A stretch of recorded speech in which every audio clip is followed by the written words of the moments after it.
Hello everyone, welcome to Telerik UI for Blazor video series.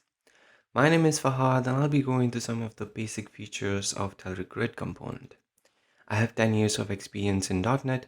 I love learning about new technologies and recently I've started teaching programming online. You can find my YouTube channel or Twitter handle by searching QS Drive, or you can send me an email at qsdrive@gmail.com. So to learn about Telerik, I have added this books page in my bookstores app. And I'm showing a list of books and an HTML table. We're going to convert that into Telerik component. We'll check out how easy it is to enable paging for your component, and you can also handle page changed event if you want more control whenever user changes the page. You can also filter, sort, and group data using Telerik or from the code on a button click. We'll also check out how you can create, update, delete data in your database using different edit modes for your Telerik component. You can either select one item at a time or you can select multiple items at a time and work with the data which is getting selected using different selection modes. And towards the end, we'll check out how you can export data into an Excel sheet. You can customize the name of your file or get all the data into an Excel sheet using CRUD export component. In the next section, I'm going to talk about how this books page is set up so that we can use this code base for using Telerik component.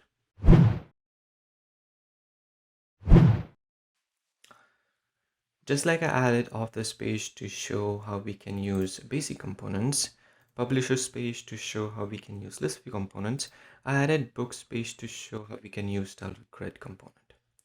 Books page is pretty simple. It has list of books. Book has title, author name, type, price, and sales. I don't have any controls for creating, updating, deleting books on the page, but I do have code written for them in my code behind. Let's go to Visual Studio and see how the code base is set up. Here I have an HTML table which is looping through list of books and showing title, author, name, type, price, and sales. And if I go to onInitialized method, I'm calling getBooks, which is loading book list and showing it on the page. And getBooks calls a web API to get the books from the system. Let's go to the server side and see how this web API is set up. For that, I'm going to go to Books Controller. And in here, I do have getBooks web API, which is getting books from the bookstores repository. If I go to its definition, book list is one of the properties for bookstores repository. If I scroll up, you can see that in its constructor, I'm calling load book list, which actually adds books in that list of books. And that's what we are showing on our page. And if I go to its startup class, bookstores repository is added as a singleton service so that we can see all the data, so that the bookstores repository can get initialized and we can see all the data on the page. The reason why we have set up this project this way is because this project is going to be on GitHub and you can find the link in the video description. You can run this project on Mac, Linux, and Windows, and you don't need to follow any extra steps to set up your database. Everything is included in this project. You can just clone and run it. Let's go ahead and see how create, update, delete is working. For that, I'm going to go to my books.razor component. Here you can see that I do have create, update, and delete book. And these functions are calling respective web APIs to perform the operation. So I'm going to go to my books controller, and if I scroll down, you can see that I have create book. If I open that method, it's again calling bookstores repository. And if I go to its definition, it's adding a book. It's first creating the maximum book ID for that book and then adding that book in the book list. And same thing is happening on delete, where we are removing the book, and on update book we are replacing that book. We are finding that book and replacing with the book which has been sent from the client. So that's how we are performing the CRUD operations. In the next section, I'm going to show how you can use the CRUD component instead of showing data on an HTML table.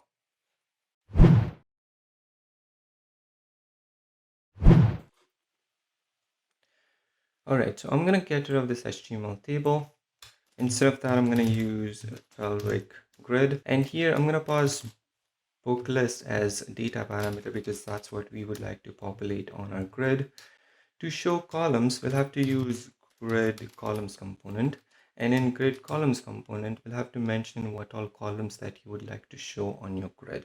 I would like to show title of the book. So I'm going to say grid column, and the field property, the field parameter of my grid column, I'm going to set it as book title. So I'm going to say name of book title. Let's run this and see how this looks. So I'm going to stop the project, rerun it. Now when I refresh the page, now we are using Telerik grid instead of using HTML table. You can see that whenever I hover over the cells, it gets highlighted. So the CSS comes out of the box with Telerik grid. Let's go ahead and add more columns. So I'm gonna go back to my code, and here I'm gonna add more columns.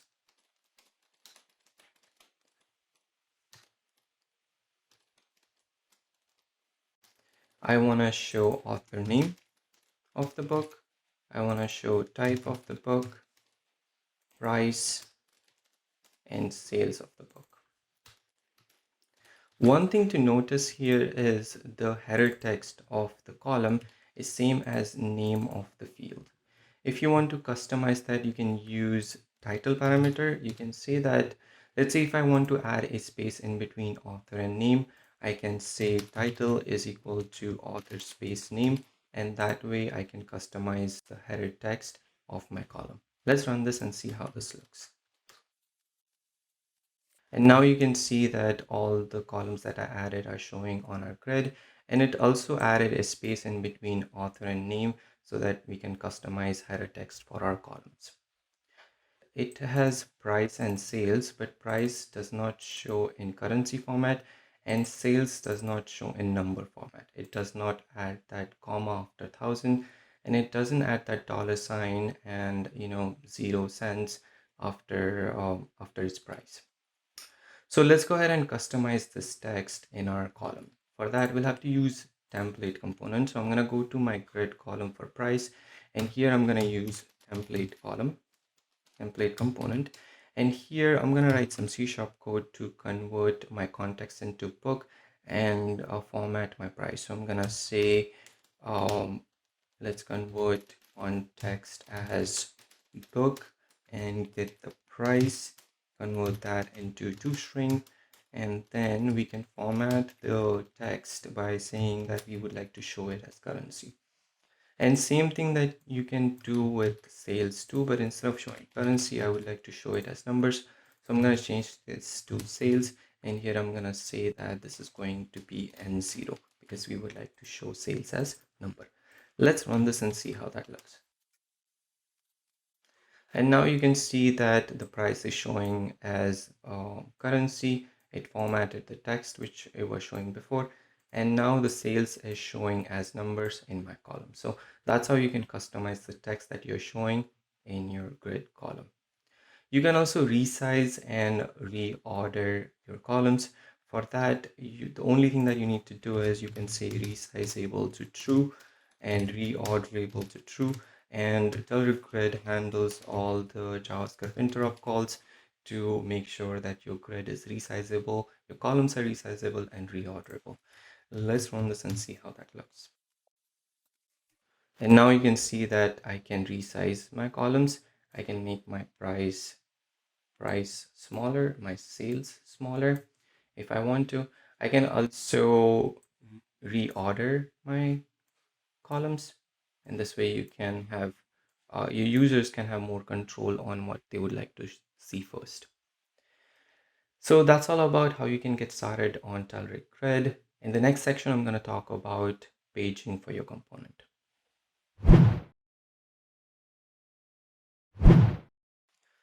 To enable paging for grid view component, you'll have to set pageable property to true, and paging gets enabled for your component. The default page size is 10, but you can set it to anything that you like. I'm going to set it to 5 and see how that looks.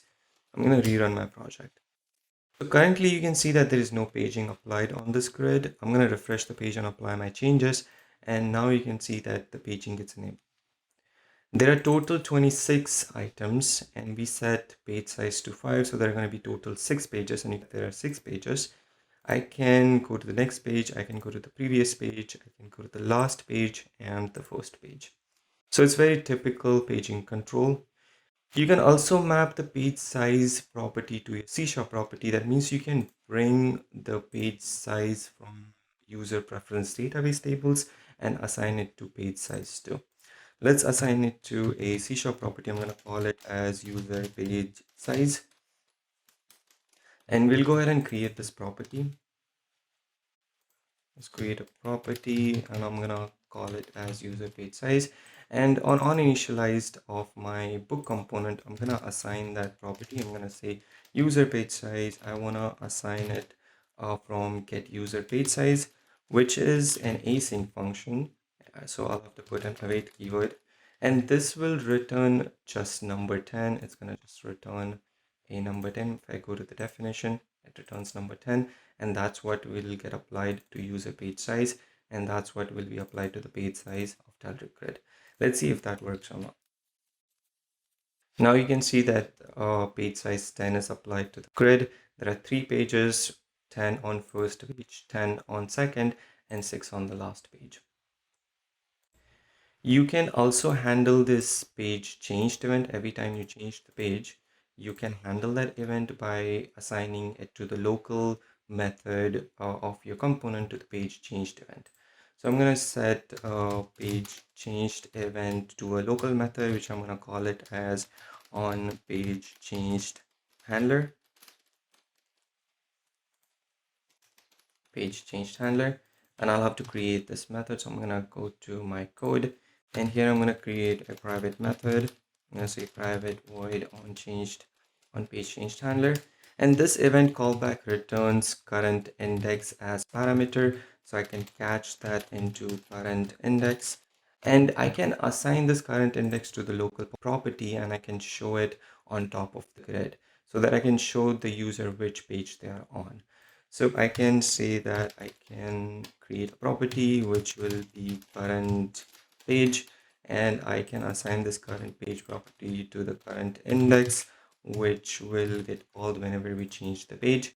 And then I can populate this current page property on top of the grid to tell the user which page they are on. If for some reason you want to handle that event, you're on page at the rate current page. Let's run this and see how that looks. So every time I change the page, you can see on top of the grid, the number changes. It gets updated.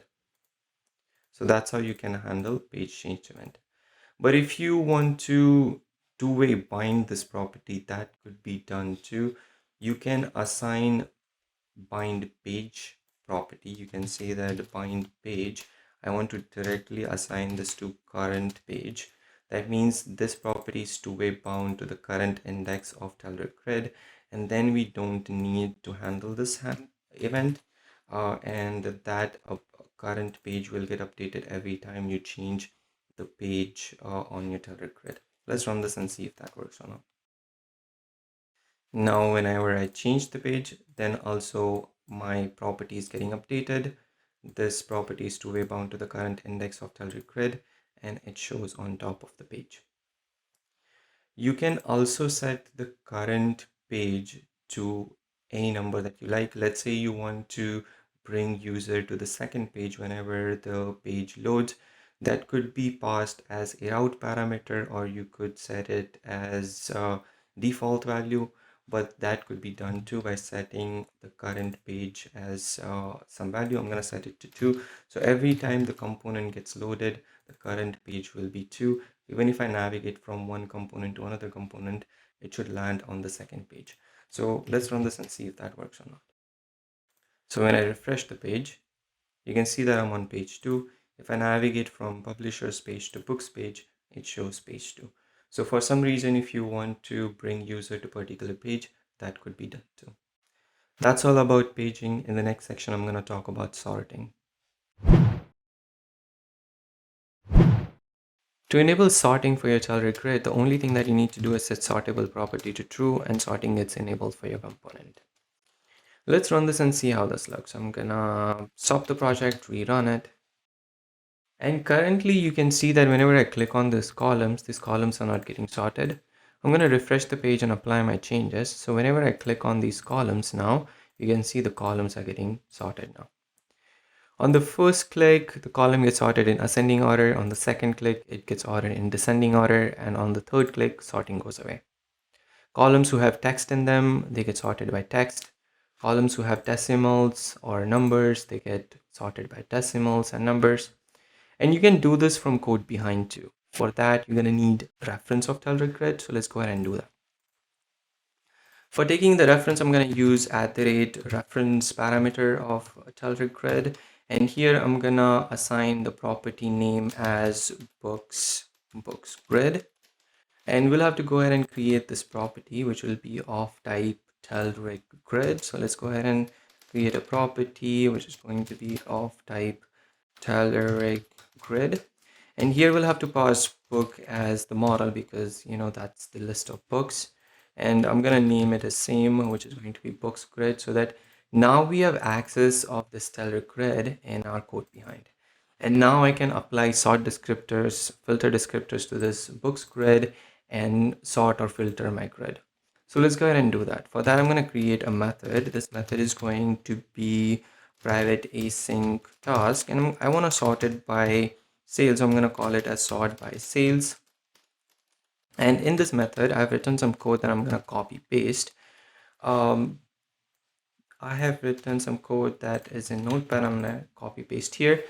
And the code is pretty simple, which we are creating an instance of a sort descriptor, where sort descriptor has member and the member is sales, and sort descriptor sort direction is descending order. And then I'm creating a list of sort descriptors and adding the sort descriptor in it. And then I'm creating grid state, which has sort descriptor properties that I'm assigning to the list of sort descriptors that we created. And towards the end, this books-grid, which is referring to our grid now, has this function set state that in which I'm passing the grid state that we just created. And that's how you can apply sorting on the grid that you have on the client side. One thing to notice here is this class is in Telerik data source, so you'll have to add the namespace on top of your component. But if you use the sort descriptors, this should work just fine. Let's add a button which will call this method. So whenever we click that button, then our grid will get sorted by sales and descending order. So for that, on top of the grid, I'm going to add a button, which is going to be Telerik button. And that is going to call sort by sales, which is the method that we just added. And the text is sort by sales. Let's run this and see how that looks. Now you can see that there is this sort by sales button, and whenever I click on it, the sales get sorted by descending order. On each click, they get sorted by descending order. So this is something that if you want to do, this is possible. So that's all about sorting. In the next section, I'm going to talk about filtering.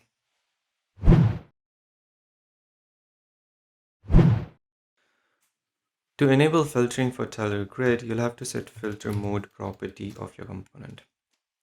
There are two types of filter modes. One is filter row and another is filter menu. Let's see how filter row is and then we'll check out filter menu.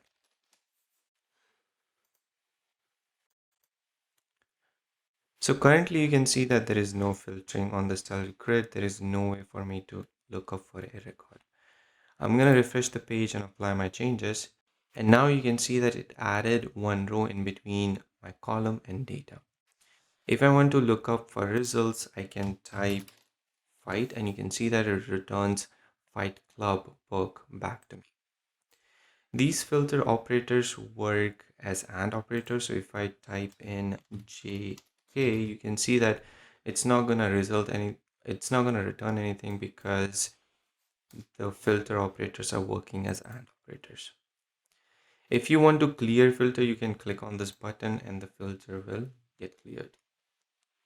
If you want to change the filter operator, by default it's set to contains, but you can change that to whatever you like. I'm going to change it to is equal to, and whenever I start typing, you can see that it doesn't find a catch 22 book, but when I type catch 22 full word, then it finds that book. The filter operators change depending on which column that you're working on, depending on the data type of the column. So if I open up filter operators for price, you can see that the filter operators are different. I can look up by is less than or equal to, so I can, when I say 40, it will return all the books which are less than or equal to 40. Let's go ahead and check how filter menu works. So I'm going to change this to filter menu and rerun my project. I open the application in different tabs so that I can compare filter row and filter menu. You can see that there is no row in which I can enter the data, enter the text, and find the results. For that, you'll have to click on this button and a pop-up opens up, and here you can enter the text by which you want to look up the record. I'm going to type in fight here and click on filter, and you can see that it returns the result. This is very efficient when you're using manual data source operations. That means if you're performing server-side paging and filtering, you don't want to hit your server every time you hit a keystroke in your text box. So this method is very efficient in that case. There is one more thing to notice here is if I want to type in invisible man, if I want to find invisible man, and I don't know the spelling of it, so I'm going to type in inv and man, you can see that it doesn't return anything, but you can find that in this kind of filtering. So I can say that I want to look up by invisible man, but I don't know the spelling, so I'm going to look up by inv man, and it returns the result. So that could be done in filter menu too. In the next section, I'm going to talk about how you can do this from the code.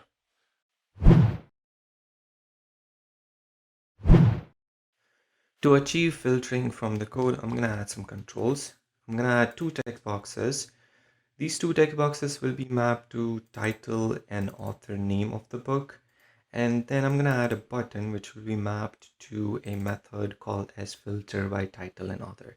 So whenever I click on this button, I want my Telerik grid to filter by the text which is entered in this text box by title and author. Let's go ahead and create this property so that it doesn't throw errors. For that, I'm going to go to my code, and here I'm going to create those properties. These properties are going to be title and author, which are mapped to our text boxes. And then we're going to need a method on which click will actually filter our Telerik grid. For that, I'm going to go again back to my code and then add this method in. This method is very similar to what we added when we sorted our columns from the code. We are creating list of filter descriptor bases, and in which I'm adding filter descriptor. Filter descriptor has member, which is the name of the field, the column field. And I have operator, which could be anything. I'm going to set it as contains as of now. That's going to be filter operator. And then I'm assigning the value property to title, which is the same property that we created to map it to our Telerik text boxes. And then towards the end, I'm mentioning the member type, which is string in this case, because both title and author are string. So I have mentioned member type as string for both of them. And same thing I'm doing for author name too. I'm assigning author name property instead of title because I want to filter by author name. And then I'm creating an instance of grid state, and grid state has property filter descriptor that I'm assigning to filter descriptor bases that we created. And then books grid, which is referring to the Telerik grid that we created. We are calling set state function in which I'm passing grid state that we just created. Let's run this and see how that looks. So I'm going to rerun my project. And now you can see that I have two text boxes. One is title and another is for author name. I'm gonna look up by Harry and find by author and title. And you can see that it looks up all the books which have title Harry in it. Let's look up by word of, and when I filter by title and author, you can see that it returns all the books. It returns Harry Potter, and it also returns the books which have the word off in it. But if I say J and K, that means I want to look up for books which have the word off in it and author name has the word J.K. in it. And when I click on filter by title and author, it returns Harry Potter books because they're written by J.K. Rowling and they have the word off in it. So this could be something which could be done from the code too. And that's how you can filter from code. In the next section, I'm going to talk about OnStateInit method.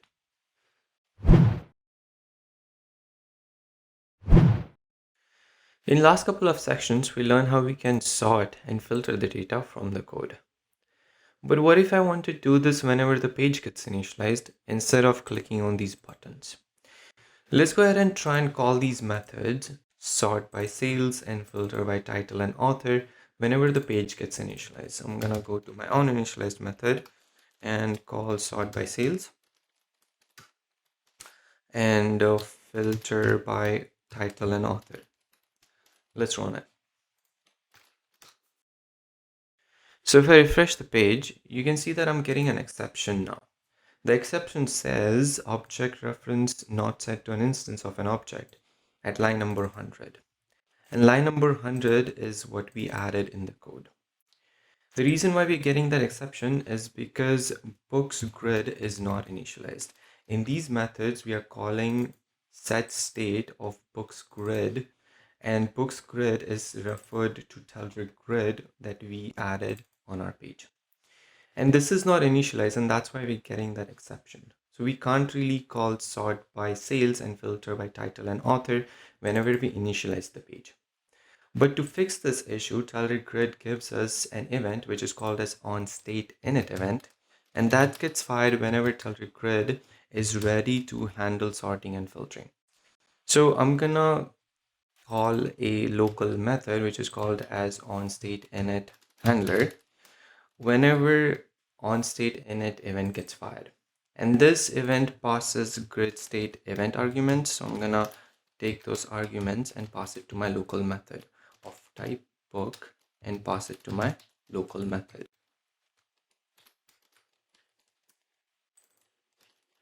We'll get an error here because this method is not defined. So let's go ahead and define that method. I'm gonna go to my code and create that method. That method is going to be private void OnStateInit Handler.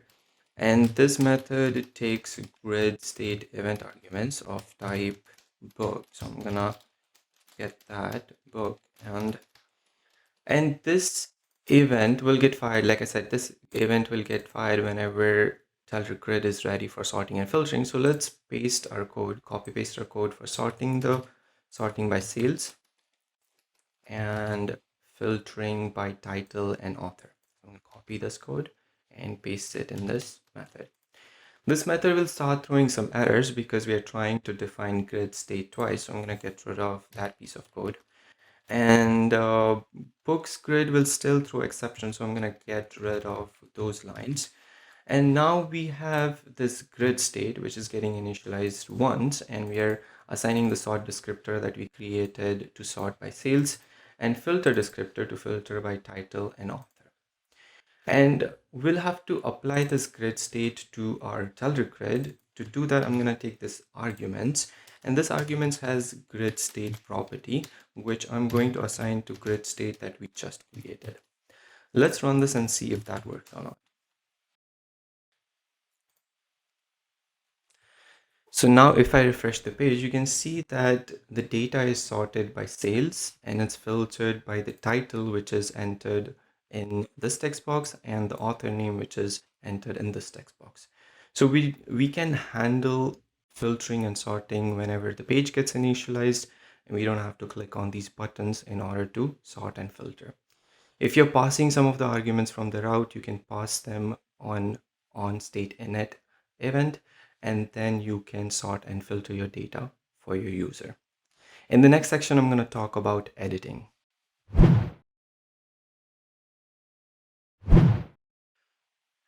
To add create, update, delete functionality for your Telerik grid component, you'll have to handle on create, on update, and on delete events of this component. First, I'll start off by adding delete functionality, and then I'll add create and update functionality. To add delete functionality, I'm going to add a column towards the end, and that column will have delete button for each row. And whenever I click on that button, it's going to delete that record from the system. For that, I'm going to go to my Telerik component, and here I'm going to add a grid column, but this is going to be grid command. The difference between grid column and grid command column is that grid command column does not have field parameter, and it can also take grid command button as child component.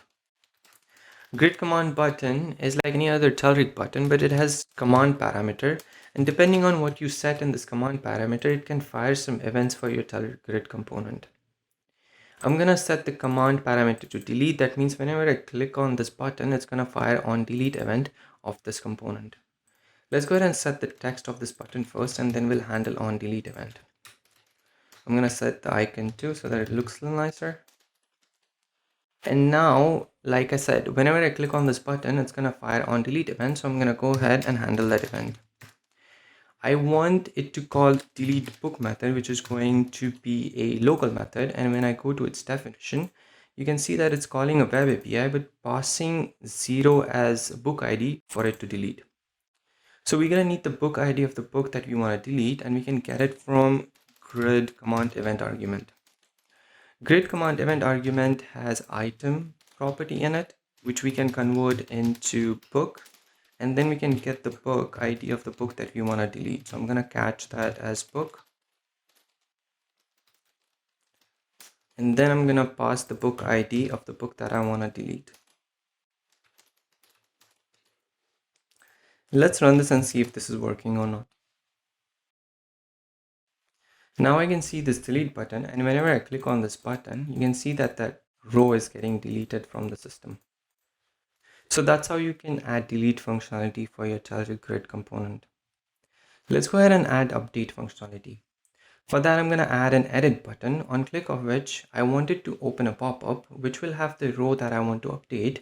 And once I click on update, it will actually go ahead and update that row in the system. For that, I'm going to go to my Telerik grid component, and just like I added a delete button, I'm going to add an edit button. For that, I'm going to say this is going to be an edit button. And whenever I click on this button, I want it to open a pop-up. For that, we're going to have to set edit mode of our Telerik grid. There are 3 edit modes, but we're going to use pop-up for now. There is in sale, inline, and pop-up mode, but we're going to talk about in sale and inline in the next section. Let's just go ahead and use pop-up for now. Like I said, whenever I click on the edit button, it's going to open a pop-up and it's going to let me edit the row, but it's going to have an update button. So whenever I click on that update button, I want to actually update that record in the system. To handle that, we'll have to handle on update event. And whenever that event gets fired, we would like to call update book method. And just like delete book, update book does not know which book to work on. So to get that, we're gonna need to use grid command event argument, just like we used it for delete book. And we can pass the book ID by getting the book and say book ID is this. And we would like to replace that book with the book which is coming from the client. Let's go ahead and run this and see if this is working or not. Now you can see this edit button, and whenever I click on this edit button, it opens up a pop-up in edit mode and it shows the record that I want to work on. I'm going to go ahead and update the title to catch 21 and price to $11 and update it, and you can see that it gets updated in the system. That's how you can have update functionality. Add functionality works very similar, so I'm going to add an add button here, and whenever I click on that add button, it will open the pop-up, but this time it's going to open in a create mode so that I can add a new record and create the record in the system. For that, I'm going to go to my Telerik grid component and add a grid toolbar. I'm going to say grid toolbar, and here I'm going to add a grid command button, which is going to be add button. Like I said, this add button will open a pop-up which will let me add a new record. And whenever I click on that update button, this is going to fire on create event. So I'm going to handle on create event. and I wanted to call create book method. Create book method is very similar to update book, and just like we had to add CRUD command event arguments for update and delete, we're gonna need to add that for create too. So I'm gonna go ahead and add those 2 lines there to get the book that I want to create, and then I can pass that book to the web API to get created. Let's run this and see if this is working or not. Now you can see that we have this add button, and whenever I click on that, it opens a pop-up in a create mode, and I can create a new record here. I can say I want to create a test book with price $1 and sales as 1. Whenever I click on update, it creates that record in the system. That's how you can have create, update, delete functionality for your Telerik grid. In the next section, I'm going to talk about how you can edit your Telerik grid using in-cell and inline editing mode.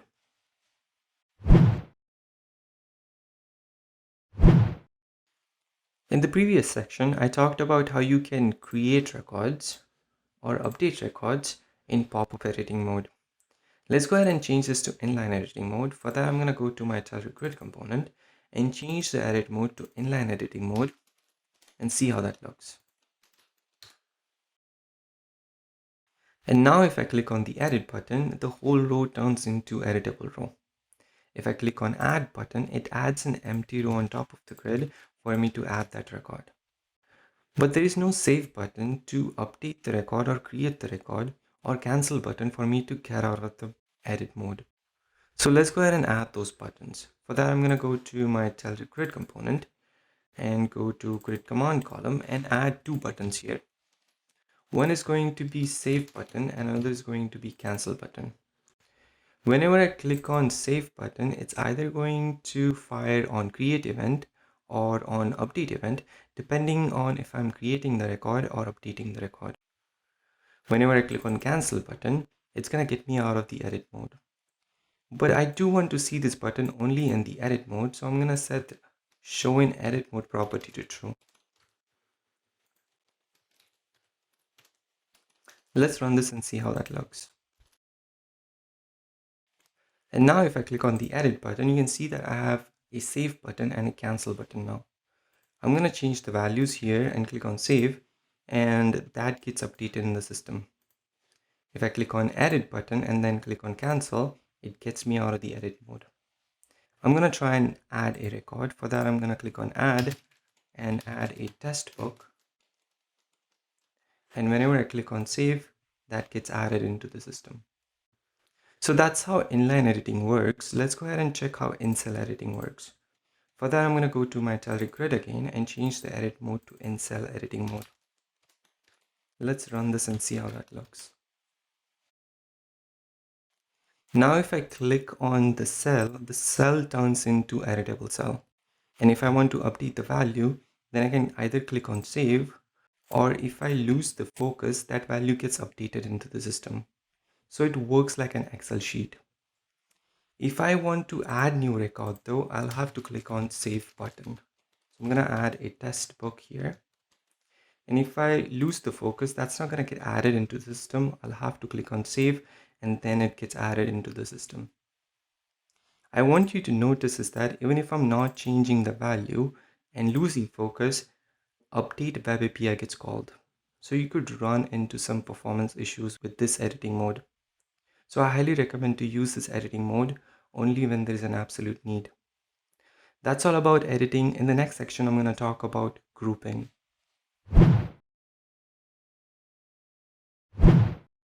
To enable grouping for Telerik grid component, you'll have to set groupable property to true, and grouping gets enabled for all the columns. If you wish to restrict particular column from getting grouped, you can set groupable property for that column to false. I'm going to set groupable property to false for my sales column. Let's run this and see how that looks. So currently you can see that there is no way for me to group my data. I'm going to refresh the page and apply my changes. That adds this row in between grid toolbar and column title, which is drag a column header and drop it here to group by that column. So I'm gonna drag my type column and drop it here, which groups the data by type. It shows which type you're grouping by and lists down all the books which come under that type. You can also group by multiple columns. I'm going to try and group by price column. It first groups by type and then by price. You can also change the order by putting price in front of it. Then it groups by price first and then the type. If I try to group by sales, it won't let me do it because we set groupable property to false for that column. You can also filter the data. Filtering works just fine. If I try to find a book which has the word off in its title, then I should be able to do that. And grouping and filtering works together. Even sorting works together. If I click on the sales button here, the sorting within grouping works. These numbers are changing. I can also do this from the code. For that, I'm going to go to my Telerik component. And a couple of sections ago, we learned about OnStateInit event, on which we were calling OnStateInit Handler, in which we were sorting and filtering from the code.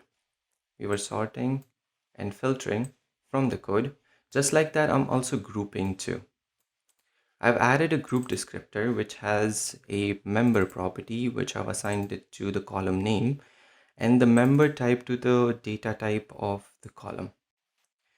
Then I'm adding that group descriptor into list of group descriptors, and grid state has property group descriptors which I'm assigning to group descriptors that we have created. And towards the end, I'm assigning grid state event argument, which is the parameter which is getting passed of grid state. I'm assigning the grid state that we created to that parameter. Let's run this and see how that looks. So if I refresh the page, it's going to initialize a Telerik component and it's going to apply sorting, filtering, and grouping all together. Even if I navigate from a different component, it applies sorting, filtering, and grouping on the component.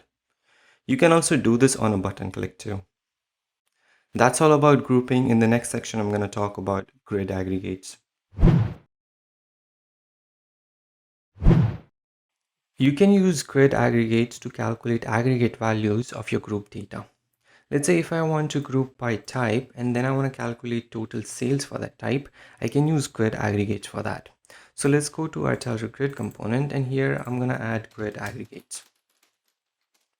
In grid aggregates, I want to mention the column for which I want to calculate aggregate values for.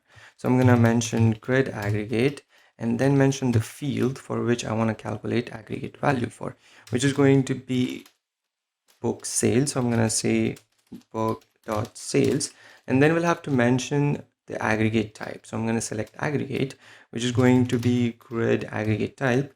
And when I hit dot here, you can see that there are different aggregate functions that we can use. We can calculate average, we can find out count, find out maximum or minimum values. I'm going to select sum because we want to calculate total sales. Once you do that, every time you group by any column, it's going to calculate total sales for your sales column.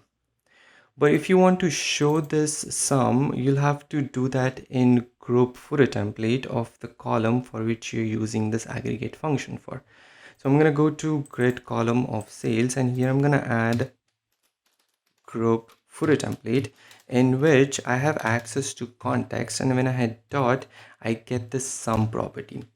And this sum property is same as what is getting calculated here. Let's make it look a little nicer. I'm going to add a strong element which is going to say total sales. And let's run this and see if this works or not. And now if I try to group by column author name, it's going to calculate total sales for that author. If I group by column type, it's going to calculate total sales for that type. So that's how you can use grid aggregate.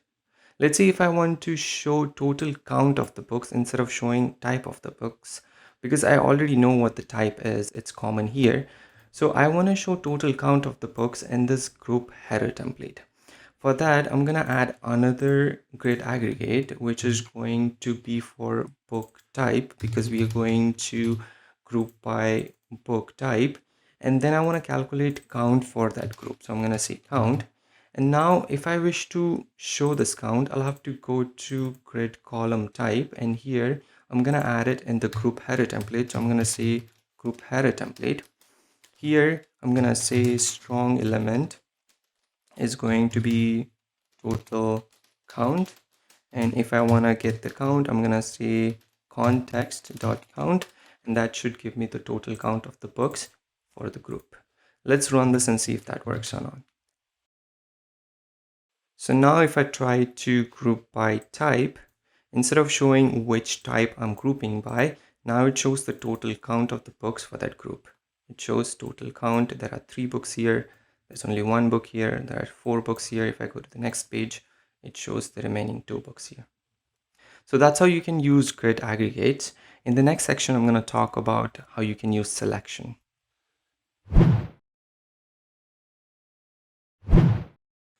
To select items in your DataGrid, you'll have to set selection mode property of your component. You can either select single item at a time or multiple items at a time. Let's go ahead and check it out. For that, I'm going to go to my DataGrid component, and here I'm going to set selection property of my component. I have 3 options here. You can set it to none, that means there won't be any selection. Or you can set it to single, that means you can select only single item at a time.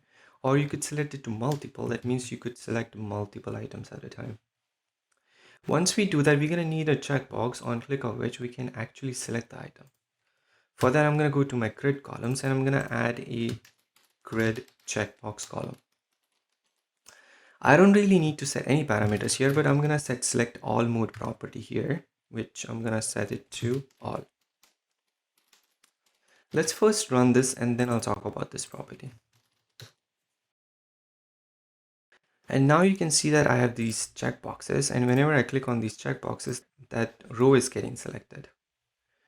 And this checkbox turns into indeterminate value. That means not all the items are selected in the DataGrid component. Some of the items are selected. You can also click on this checkbox and select all the items in your DataGrid. The reason why all the items are getting selected is because we selected select all mode property to all.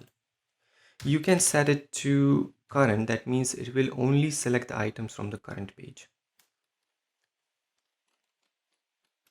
You can also select items by clicking on the row.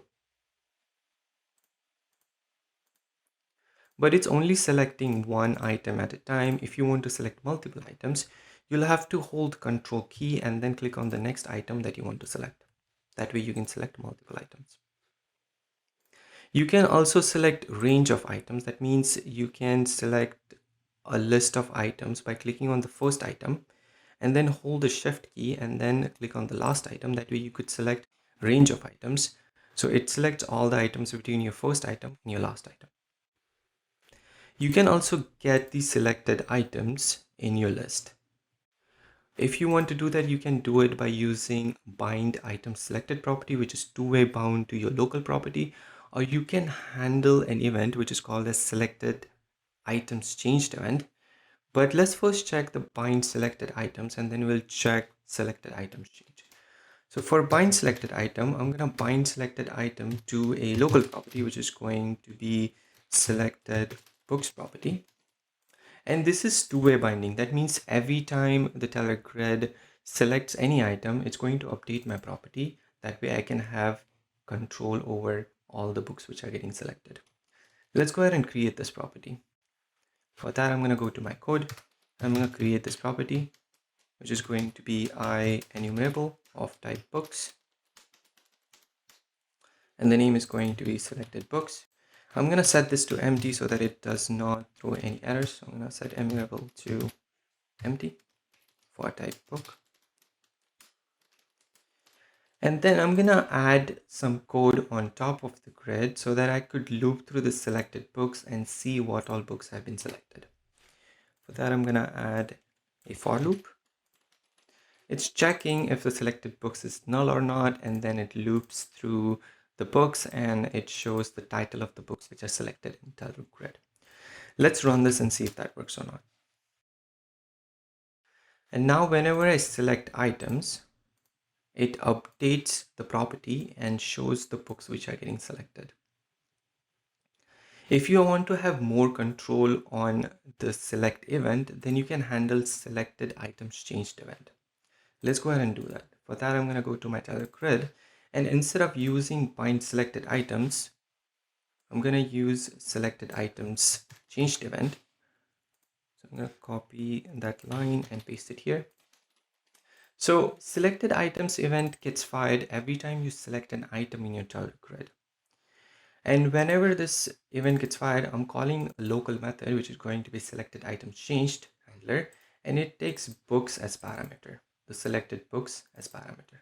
Let's go ahead and create this method. For that, I'm going to go to my code and make some space and add that method.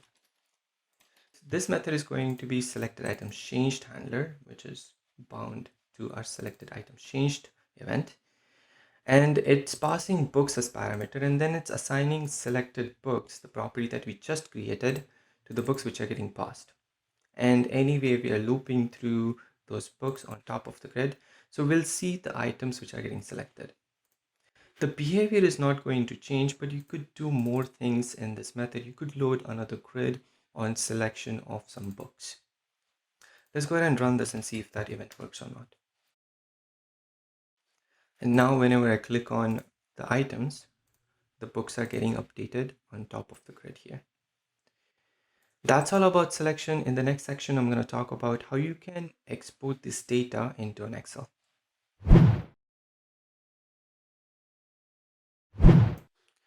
We use grid command buttons so that we could create, update, and delete records. Just like that, I can use grid command button to export this data into an Excel sheet. I'm gonna add a button right next to this add button, which is going to say export to Excel. And whenever I click on that button, it's going to export all the rows into an Excel sheet. For that, I'm gonna go to my Telerik component, and here I'm gonna add a button right next to this add button, which is going to have command Excel export. So whenever I click on this button, it's going to export rows from this Telerik and put it into an Excel sheet. Let's set the icon so that it looks a little nicer. I'm gonna set icon name to file Excel, and the text is going to be export to Excel. Let's run this and see how that looks. Now I have this export to Excel button. I'm gonna click on that, and that's going to download an Excel sheet with export name on it. If I open that file, it has all the columns. It has title, author name, type, price, and sales, but it does not have all the rows. It looks like it's exporting the rows from that current page. I'm gonna go to the next page and download this Excel. It downloads this Excel, and now it shows the rows from that page. If I want to change that, if I want to get all the rows from my Telerik, I can use grid export component. And you can also customize the file name from that component. So let's go ahead and do that. For that, I'm gonna go to my Telerik component and add grid export component here, in which we're gonna customize our grid Excel export. Here I want to set the file name, and I want to set the file name of my Excel sheet as books underscore today's date. For that, I'm going to add some C# code, which is going to say books underscore date time dot now dot to short string. And you can also set all pages property to true. That means whenever you click on your export to Excel button, it's going to export all the rows. You can map this property to a checkbox or a drop down, or you could get this value from database. I'm just gonna set it to true and see how that looks. And now if I try to export to Excel, it downloads a file with the name books underscore 8/22/2020, which is today's date. And if I open that file, then it shows all the rows in my Telerik component. That's how you can use grid command button to export data into an Excel sheet. And with that, I'm gonna end this video. If you have any questions, you can ask them in the comment section below. We'll be very happy to answer those questions. Or you can reach out to me on Twitter or send an email at qsdrive@gmail.com. Just make sure that you're using this hashtag so that I know which videos that you're talking about. Please go ahead and try these components. It's been fun making videos for them. Thank you so much for watching this video, and I'll see you in the next one. Bye.